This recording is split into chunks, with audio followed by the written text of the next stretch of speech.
ito ay rated SPG. Striktong patnubay at gabay ng magulang ang kailangan. Maaaring may masiselang tema, lengguwahe, karahasan, sexual, horror o droga na hindi angkop sa mga bata.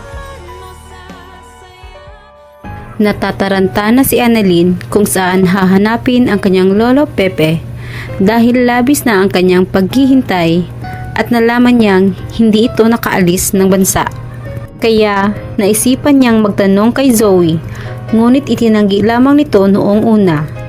Sa kalaunan ay nabuking ni Annalyn na nagsisinungaling ito nang magtanong siya ulit at magkasalungat ang sagot ni Zoe at ng kaibigan nitong doktor.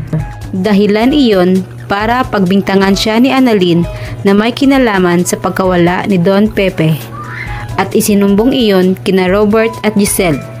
Kaya labis ang takot ni Zoe dahil siguradong paaaminin siya ni Robert.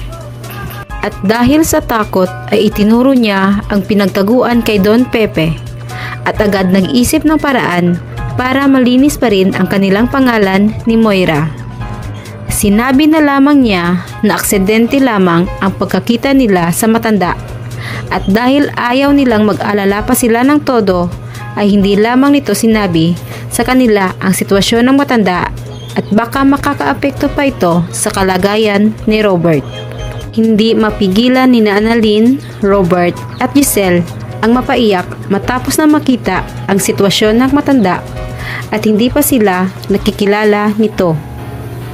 At nahahabag ang damdamin ni Robert dahil hindi sila nakapag-usap ng maayos bago may mangyaring masama sa kanyang ama.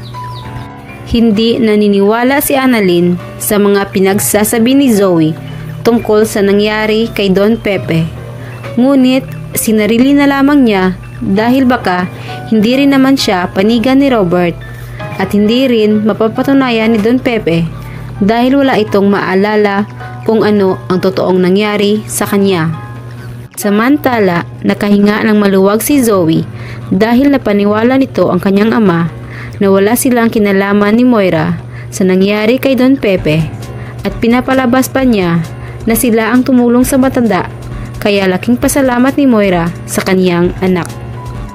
Sa kabilang banda, pinilit ni Carlos si Lynette na magpalit ng damit dahil hindi nito nagustuhan ang ayos ni Lynette at pinagtitinginan ito ng mga kaibigan niyang mga lalaki.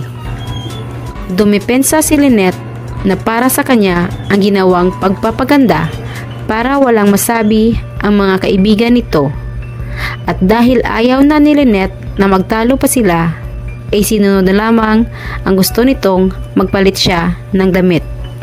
Makikilala pa kaya ni Don Pepe sina Giselle, Robert at Annalyn at malalaman pa kaya ng tatlo ang totoong nangyari sa matanda? Atin lamang aabangan dito lamang sa Abot Kamay na Pangarap.